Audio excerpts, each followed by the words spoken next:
രക്ഷാപ്രവർത്തനം ഫയർഫോഴ്സിന്റെ നേതൃത്വത്തിൽ പുരോഗമിക്കുകയാണ്. ഒരാളെ താഴെ എത്തിക്കാനുള്ള ശ്രമങ്ങൾ ഏകദേശം വിജയിച്ചുവെന്നാണ് അവിടുത്തെ പഞ്ചായത്ത് പ്രസിഡന്റായിട്ടുള്ള VG പ്രതീഷ് നമ്മളോട് അറിയിച്ചത്. രാഹുൽ വിജയൻ തുടരുകയാണ്. രാഹുൽ, അവിടെ രക്ഷാപ്രവർത്തനം നടക്കുകയാണ്. രക്ഷാപ്രവർത്തനത്തിന് തന്നെയാണ് പ്രഥമ പരിഗണന. ആദ്യത്തെ ആളിനെ ഇറക്കാനുള്ള സംവിധാനങ്ങൾ പുരോഗമിക്കുന്നുവെന്നാണ് അവിടെ നിന്നുള്ള ഒരു പഞ്ചായത്ത് പ്രസിഡന്റ് നമ്മളോട് പറഞ്ഞത്. ഇപ്പോൾ രാഹുലിന്റെ അറിവനുസരിച്ച് കാര്യങ്ങൾ എത്രത്തോളം പുരോഗമിച്ചിട്ടുണ്ട്?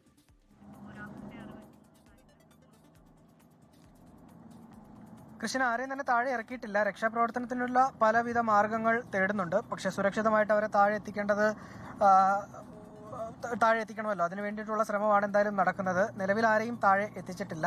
ഫയർഫോഴ്സ് എത്തി ഈ ക്രെയിൻ ഇതിന്റെ ഡൈനിങ് ടേബിൾ അത് ആടാതിരിക്കാൻ വേണ്ടി ഉയർത്തി വെച്ചിരിക്കുന്ന ഈ ഡൈനിങ് ടേബിൾ ഉൾപ്പെടെ ആടാതിരിക്കാൻ വേണ്ടിയുള്ള ശ്രമം അല്ലെങ്കിൽ അതിനു വേണ്ടിയുള്ള ക്രമീകരണങ്ങൾ ഒരുക്കി വലിയ റോപ്പ് ഉപയോഗിച്ച് അത് കെട്ടി എന്നാണ് നമുക്ക് മനസ്സിലാക്കുന്നത്. വടം ഉപയോഗിച്ച് അത് വളരെ ടൈറ്റ് ചെയ്ത് നിർത്തിയിരിക്കുകയാണ്. ഇനി അത് അങ്ങോട്ടും ഇങ്ങോട്ടും ആടാതിരിക്കാൻ വേണ്ടിയാണ്. അതിനുശേഷം അവരെ ഇറക്കാൻ വേണ്ടിയുള്ള ശ്രമം നടത്തുമോ, അതിന് മുകളിലേക്ക് ഇറങ്ങാൻ വേണ്ടി അതിന് മുകളിൽ കയറി ആളുകളെ ഇറക്കാൻ വേണ്ടിയുള്ള ശ്രമം നടത്തുമോ എന്നുള്ളത് കാത്തിരുന്ന് കാണുകയും ചെയ്യണം. നമ്മൾ അല്പസമയം മുമ്പ് പറഞ്ഞ പോലെ തന്നെ ഒരു പരീക്ഷണം നടത്തി നോക്കിയതാണ്.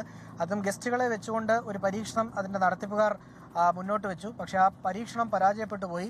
അതിൻ്റെ ഭാഗമായിട്ടാണ് ഈ 2 കുട്ടികൾ ഉൾപ്പെടെ 2ഉം 4ഉം വയസ്സുള്ള കുട്ടികൾ ഉൾപ്പെടെ ഈ കുടുങ്ങിക്കിടക്കേണ്ട ഒരു സാഹചര്യം ഉണ്ടായത്. അതെന്തായാലും നിരുത്തരവാദപരമായ നടപടി ആണ് ആ നടത്തിപ്പുകാരുടെ ഭാഗത്തു നിന്നുണ്ടായത്. അതുകൊണ്ടുണ്ടായ വീഴ്ചയാണ്, അല്ലെങ്കിൽ ഇത്തരമൊരു സാഹചര്യം ഉണ്ടാകാൻ ഇടയാക്കിയത് ആ നടത്തിപ്പുകാരുടെ വീഴ്ചയാണെന്ന് നിസ്സംശയം പറയാൻ കഴിയും. അവിടെ നിന്ന് ലഭ്യമാകുന്ന വിവരങ്ങൾ അനുസരിച്ച് നമുക്കത് ഉറപ്പിച്ച് തന്നെ പറയാനും കഴിയും എന്നുള്ളതാണ് ഈ ഘട്ടത്തിൽ പറയുന്നത്. എന്തായാലും ഇതിന്റെ ആ ദൃശ്യങ്ങൾ കാണുമ്പോൾ പ്രേക്ഷകർക്ക് മനസ്സിലാകുമെന്ന് തോന്നുന്നു. അതായത് പല ലെയറുകളായിട്ട് ഇത് ഉയർത്താം. ഓരോ ലെയറിലും, അതായത് അത് മനസ്സിലാകുന്നതിന് വേണ്ടിയാണ് ലെയർ എന്ന് ഞാൻ പ്രയോഗിക്കുന്നത്.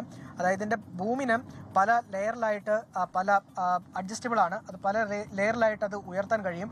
അത് ഉയർത്തുന്നതോടൊപ്പം തന്നെ മുന്നോട്ട് നീട്ടുക എന്നുള്ളതാണ് അത് പറയുന്നത്. അതങ്ങനെ നീട്ടാൻ കഴിയും. അങ്ങനെ വരുമ്പോൾ അത് 3 ലെയർ വരെ മാത്രമായിരുന്നു ഇത് ഉയർത്തിക്കൊണ്ടിരുന്നത്. ഇത് ഇന്ന് അവരൊരു പരീക്ഷണാടിസ്ഥാനത്തിൽ അത് 4 ലെയർ വരെ ഉയർത്തുകയും ചെയ്തു. 4ാമത്തെ ലെയർ ഉയർത്തിയതിനു ശേഷം തിരികെ അത് റിലീസ് ആയില്ല, തിരികെ അത് താഴ്ത്താൻ കഴിഞ്ഞിട്ടില്ല എന്നുള്ളതാണ് മനസ്സിലാക്കിയത്.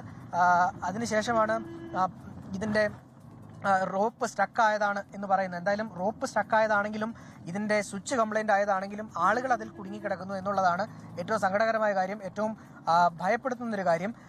ഇതിൻ്റെ റോപ്പ് ഏതെങ്കിലും വിധത്തിൽ ജാം ആയതാണ് എങ്കിൽ സമാധാനപരമായിട്ട് അവരെ താഴെ ഇറക്കാൻ കഴിയും. ഇതിൻ്റെ യന്ത്ര തകരാറുകൾ വലിയ കുഴപ്പമില്ലാതെ താഴെ ഇറക്കാൻ. ലോകത്തെവിടെയായാലും ഏത് സമയത്തും 24 വാർത്തകളും ഓഗ്മെന്റഡ് റിയാലിറ്റി പാക്കേജുകളും എക്സ്പ്ലെയിനറുകളും വിശദമായി കാണാൻ ഞങ്ങളുടെ YouTube ചാനൽ നിങ്ങൾക്ക് സബ്സ്ക്രൈബ് ചെയ്യാം.